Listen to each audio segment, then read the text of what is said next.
हे friends, good evening everyone. तर चला, आज म्हणलं तुम्हाला इव्हिनिंगचं थोडंसं रुटीन दाखवते. तर आमचं इव्हिनिंगचं रुटीन कसं असतं ते, तर मी इथे केलेली आहे स्वयंपाकाची तयारी. तर इथे स्वयंपाक सुरू आहे. तर ना आता आहे सध्या वांग्यांचा सीझन.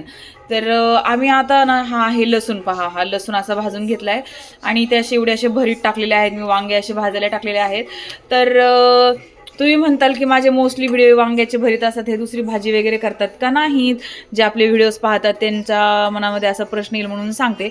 आम्ही ना नगर भागातले आहोत. तर नगर भागामध्ये ना वांग्याचं भरीत आय थिंक लोक जास्त खातात असं मला वाटतं. इतर भागांपेक्षा नाशिक नगर भागामध्ये वांग्याचं भरीत जास्त खातात. तर आमच्याकडे असतं सारखं वांग्याचं भरीत, वांग्याची भाजी, वांग्याचे पदार्थ सारखे चालू असतात. तर आज आपण पुन्हा एकदा करतोय वांग्याचं भरीत. तर वांगे मी अशा प्रकारे भाजून घेतलेत, लसूण पण अशा प्रकारे भाजून घेतलाय, कोथिंबीर चिरली आहे, कांदा चिरलाय, टोमॅटो चिरलाय. आणि हे मी ना आज कच्चं नाही टाकणार. इतर वेळेस आपण कच्चं टाकतो हिरवी मिरची असल्यावर. मग मी ना आज काही चेंज म्हणून म्हणते की आज वांग्याचं जे भरीत आहे ना ते हिरव्या मिरचीचं न करता थोडंसं लाल तिखट वगैरे टाकून अशा प्रकारे आपण करूयात वांग आज. आणि मग चला, तर आपले 2 दूध रात्री तापत असतात, सकाळी तापत असतात, तसे रात्री उकळत असतात.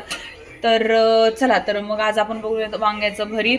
मस्त मस्त ज्वारीच्या भाकरी करूयात का? आता आज सकाळी बाजरीच्या भाकरी केली, त्या गव्हाचं पीठ नव्हतं त्याच्यामुळे संपलं होतं म्हणून.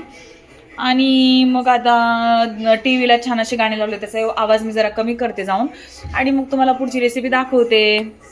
तर आपले ना हे वांगे आता भाजलेले आहेत. तर मी असं गॅस आणि एकदा फुल करते आणि बंद करते. आणि मग हे पहा धूर कसा निघतोय.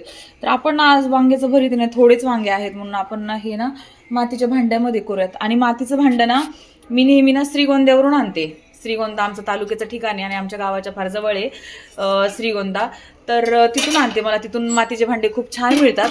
पण ह्या वर्षी ना मी नाही आणले तिथून ह्या वर्षी. तर मी जेव्हा जाईल ना तेव्हा नक्की आणेल आणि तुम्हाला दाखवेल. खूप छान मिळतात तिथे मातीचे भांडे. तर चला, मग मातीचं भांडं घेते आणि मग दाखवते तुम्हाला. तर हे पहा फ्रेंड्स, मी ना इथे ना सगळे जे आहेत ना वांगे असे मधून चिरून घेतलेले आहेत. आणि आता मी सगळे चेक करणार की सगळे चांगले आहेत का नाहीत. का तर मोस्टली वांगे हे खराब निघतात, ह्या दिवसामध्ये शक्यतो नाही निघत. पण भाजून मग असं प्रकारे सगळे चिरून पाहिजे मधून. चेक करायचे सुरुवातीला, आधी कट करायचं, मग चेक करायचे प्रत्येक वांग की याच्यामध्ये आळी वगैरे काय आहे का, किडकं वगैरे काही निघतंय का, ते बाजूला काढायचं. अशा प्रकारे मग चेक करायचं आणि मगच मिक्स करायचं. हे आहे आपलं मातीचं भांडं. तर याच्यामध्ये मी अशा प्रकारे तेल टाकून ठेवलेलं आहे. आता मी चेक करते व्यवस्थित, त्याचे साल वगैरे काढून घेते आणि मग तुमच्यासोबत शेअर करते याची रेसिपी. हे पहा फ्रेंड्स, अशा प्रकारे मी सगळे वांगे व्यवस्थित हे करून घेतले आहेत. लसूण अशा प्रकारे बारीक मी चिरून घेतलेला आहे. आणि आता याच्यामध्ये टाकलेली आहे मी मोहरी. तर हे भांडे ना तापायला उशीर लागतो. मातीच्या भांड्याचा रिव्ह्यू असा आहे की तापण्यासाठी हे उशिरा तापतं.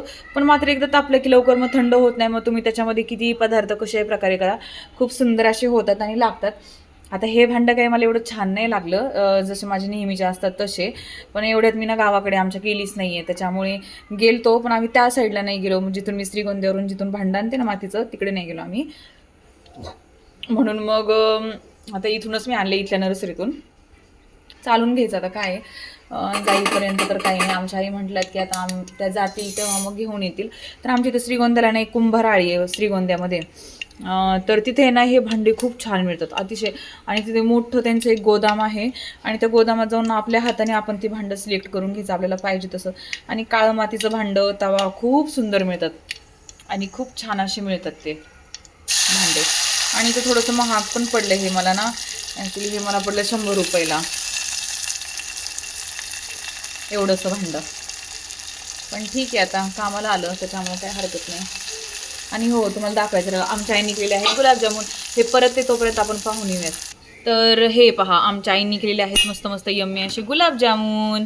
आणि आमच्या आईने केलेलं आहे हळदीचं लोणचं. आणि आमच्या आईने केलेलं आहे लिंबाचं लोणचं. And this is all things made by I, means आमच्या सासूबाईंनी. हे पहा किती सुंदर असे गुलाबजामुन त्यांनी बनवलेले आहेत. हे सगळं काही त्यांनी बनवलं. आणि हे पहा मी अशी. आणि तुम्हाला माहिती का फ्रेंड, आमच्या घरामध्ये ना प्रचंड थंडी आहे. थंडी आहे असं म्हणता येईल. खूप थंडी असते आमच्या घरामध्ये. तर आमच्या घराच्या मग बाजूने झाडं वगैरे आहेत ना, त्याच्यामुळे मग थंडीचं प्रमाण इकडे जास्त आहे. आणि म्हणजे घर जणू काही बर्फाचा कारखाना, जेवढी बाहेर नाही वाजत तेवढी आपल्याला घरात थंडी वाजते. आणि हे पहा मग कंटिन्युअसली सॉक्स आपल्याला घालावेच लागतात, का तर चप्पल नाही घालू शकत ना. किचनमध्ये कशी चप्पल घालायची, देवघर वगैरे आहे आपलं, तर मग आणि स्वयंपाक करताना हे चप्पल ते घालणं बरोबर नाही वाटत. मी पूर्वी घालायचे, पण मग मला नंतर कालांतराने कळलं की नको, आपल्याला देवघरामध्ये मग ते नको वाटतं आपल्याला चप्पल घालून वावरणं वगैरे. नाहीतर मी फार शौकीन होते, ते जे मऊ चपला मिळतात ना त्यांच्या मी फार यूज केलेल्या आहेत तशा चपला. पण मग मी गेली 2 वर्ष झालं तसल्या चपला काही आणत नाही. माझी म्हणजे मला ना ते गरम होतं आतमधून त्या चपलांनी फार. ते ज्या असतात ते घरी आपण वापरतो ना, त्या मऊ असतात त्या मी खूप वापरलेल्या आहेत, यूज केल्या. जेव्हा न्यू फॅशन आली ती, न्यू ट्रेंड आला, आता काही त्याचा ट्रेंडही जुना झाला आणि सगळं हल्ली कोणते यूज पण नाहीत करत, त्याचा ट्रेंड जुना झाल्यामुळे. आणि जेव्हा आपला नवीन ट्रेंड होता त्यावेळेस मी फार ते यूज केला. पण मला असं वाटतं की त्या यूज केल्यानंतर असं वाटलं की आपले सॉक्स हे परफेक्ट आहेत, का तर सॉक्स घालून आपण कुठेही जाऊ शकतो. नाहीतर मग किचनमध्ये आलं की ती चप्पल काढा, काही करत असलं की चप्पल काढा, देवाचा दिवा लावला, हे लावला, ते लावला, चप्पल काढा. मग त्याच्यापेक्षा सॉक्स हे बरे पडतात असं माझं तरी मत आहे. परत बेडवरती चढलो की चप्पल काढा, मग त्याच्यापेक्षा बेटर सॉक्स, असं माझं मत आहे. तर तुमचं काय मत आहे याच्यावरती नक्की मला सांगा. तसं ज्या गोष्टीचा जो ट्रेंड असतो त्यानुसार आपल्याला वागलंच पाहिजे, पण ट्रेंड होऊन गेल्यानंतर यूज करण्यात काही पॉईंट नसतो असं माझं मत आहे. का तर मला ट्रेंडसोबत चालायला नेहमी आवडतं. हां, तर मी तुम्हाला सांगत होते की मी आहे ना, मला बरेच जण काय नाव ठेवत असतात, ही असं तसं तसं तसं तसं. पण मी एक स्वतःबद्दल सांगते की मला ना ट्रेंड फॉलो करायला फार आवडतो आणि मी ट्रेंडसोबत चालणारी मुलगी. म्हणजे जसा ट्रेंड चालू आहे त्यानुसार माझ्या सगळ्या वस्तू असतात. जुन्या पुराण्या ट्रेंडच्या वस्तू किंवा जुन्या पुराण्या ट्रेंडच्या सोबत मी कधी चालत नाही आणि जातही नाही. तर अशा प्रकारे आपलं भरीत झालेलं आहे. आणि आता मी याच्यामध्ये थोडंसं शेंगदाण्याचा कूट टाकते. तर अशा प्रकारे हे पहा किती सुंदर असं भरीत झालं आहे. हे किती छान लागेल माहिती आहे, बाजरीच्या भाकरीसोबत किंवा ज्वारीच्या भाकरीसोबतही छान लागतं. बाजरीची भाकरी जर कोणाकोणाला बाजरीच्या भाकरीने उष्णता होते ना, तर आम्ही तर मोस्टली ज्वारीची भाकरी खातो, बाजरीची भाकरी कमी प्रमाणात खातो. का तर बाजरीच्या भाकरीनी पित्त पण होतं, किंवा आमच्या आईंना तर बिलकुलच ती आवडत नाही, म्हणजे पचत नाही त्यांना बाजरीची भाकरी. पण मग आम्ही खातो कधीतरी. मग आता बाजरीचे पीठ दळून आले तर बाजरीची भाकरी वगैरे खातो आम्ही कधीतरी. हे पहा अशा प्रकारे झालेलं आहे आपलं भरीत. आता याला एक वाफ येऊ देते आणि वरण भाताचा कुकर लावते. तर आमच्याकडे ना वरण भात हा रोजच केला जातो. तर तुमच्याकडे केला जातो का वरण भात? आमच्याकडे ना वरण भात हा डेली असतो. म्हणजे एकही दिवस असं नाही की जर आपण फोडणीचा भात केला तर ठीक आहे की वरण भात नाही, पण आमच्या घरी ना वरण भात हा डेली केलाच जातो. म्हणजे आवडीनं खाल्लाही जातो. करतोच आपण याच्यासाठी की आवडीनं खाल्ला जातो म्हणून. नाहीतर मग काही भागांमध्ये पहा आमटी भात करतात किंवा मग भाजी करतात आणि त्याच्यासोबतच भात खातात, असंही काही भागांमध्ये प्रकार आहे. तर आमच्या भागात ना डेली वरण भात हा करतातच. सगळेजण वरण भाताचा कुकर हा संध्याकाळी लावतातच. आणि त्याचनुसार मग आम्ही पण डेली वरण भात असतो, तर मी आता वरण भाताचा कुकर लावते आणि मग भाकरी करायला घेते. हे पहा फ्रेंड्स, अशा प्रकारे आता मी भात लावलेला आहे आणि वरण लावलेलं आहे. वरण हे मुगाच्या डाळीचं लावलेलं आहे. आणि भात हा आम्ही डेली ना इंद्रायणी तांदूळ खातो. आमच्याकडे इंद्रायणी तांदूळ पिकतो मावळामध्ये, तर हा आहे इंद्रायणी तांदूळ. हे पहा आम्ही डेली इंद्रायणी तांदूळच खातो, बासुमती वगैरे खात नाही.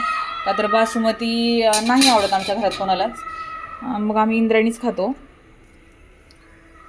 आणि कधीतरी मग कोलम खातो, जर काही करायचं असेल तर वेगळं काहीतरी कोलम.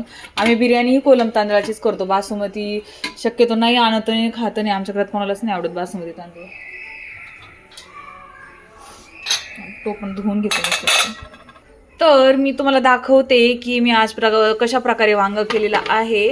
तर हे पहा असं आपलं सुंदर असं वांग दिसत आहे. पहा किती छान वांग झाले, खूप सुंदर लागतं असं वांग.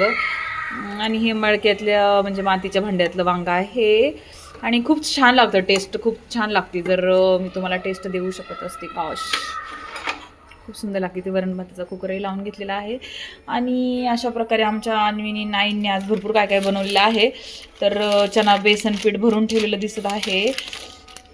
मी बाहेर गेलती म्हणून लेट्स ट्राय. हे काय आहे? हे खारीचं पॅकेट आहे. हा आहे मैदा. ते खवा असतो ना त्याच्यामध्ये मैदा मिक्स करतात. त्यानंतर हे पहा हे आहे हळद. तर अशा प्रकारे आहे. आता मी भाकरी करून घेते फटाफट. तर हे पहा फ्रेंड्स, आता मी इथे भाकरी करून घेतलेली आहे. आपलं वरण भात होत आहे, भरीत होत आहे आणि भाकरी करून घेत आहे. एक 4-5 पोळ्या, 3-4 पोळ्या शिल्लक आहेत आणि अर्धी भाकरी शिल्लक आहे. आम्ही 5 माणसं असतो जेवायला. तर मग पुरेसं होतं तेवढं, भरीत काही पुरणार नाही. पण बघू मग दुसरी आणखीन एक भाजी मला काहीतरी करावी लागेल. तर तशी मग आपल्याकडे तांदूळसा नाही, आपल्याकडे तांदूळशाची भाजी आहे. तांदूळसा म्हणतात त्याला, चवळी म्हणतात. ती भाजी आहे शिल्लक, मग ती करते. तसं मी प्लॅनिंग करते, थापते भाकरी. तर फ्रेंड्स, वेगवेगळ्या भागांमध्ये ना वेगवेगळ्या भाकरी खाल्ल्या जातात. तर कुठे कुठे नाचणीची भाकरी खाल्ली जाते, कुठे ज्वारी खूप खाल्ली जाते, कुठे बाजरी खूप खाल्ली जाते. तर तुमच्या भागामध्ये काय जास्तीत जास्त खाल्लं जातं हे मला कमेंट्स बॉक्समध्ये सांगा. आता हे पहा, भाकरीची ह्या झाली गंमत. आता ह्या भाकरीची गंमत अशी झाली आहे, पहा कशी या भाकरीची गंमत झाली आहे. ही तर छान झाली आहे, पण ही पलटताना तुटली. ॲक्च्युली ही पीठ आहे ना, माहीत नाही का, बिलकुलच चिकट नाही आहे हे पीठ. हे असं तसंच पीठ आहे. पहा, आता मी तर लसूण सोलून ठेवलेलं आहे वरण फोडणी टाकायला. हे आहे ना, हे सगळं वांग्याच्या भरीतचा प्रकार आहे. हा सगळा खराब झालेलं काही नाही, आपण हे धुवून काढू व्यवस्थित. काही नाही, आमच्याकडे तशी स्वच्छता असते. अशी नाही की प्रत्येकाच्याच घरी काही ना काही थोडंफार लावलेलं असतं, तसं आमच्या घरी आहे. आणि हे पहा, ही अशी प्रकारे भाकरी भाजत आहे. अशा प्रकारे भाकरी होत आहे. तर फ्रेंड्स, अशा प्रकारे झालेला आहे आपला स्वयंपाक तयार. वांग्याचं भरीत, बाजरीची भाकरी, वरण भात. आता मी वरणाला फोडणी देत आहे. तर कसा वाटला तुम्हाला आजचा हा स्वयंपाकाचा छोटासा व्हिडिओ? हे पहा, मेथीची भाजी शिल्लक आहे, तर वांग्याचं भरीत आम्हाला पुरे होईल. तर अशा प्रकारे हा छोटासा व्हिडिओ होता. तर तुम्हाला कसा वाटला नक्की मला कमेंट्स बॉक्समध्ये सांगा. आणि व्हिडिओ आवडला असेल तर please like, share and comments my YouTube channel आणि मी Stephen blog. Stay tune. Bye bye.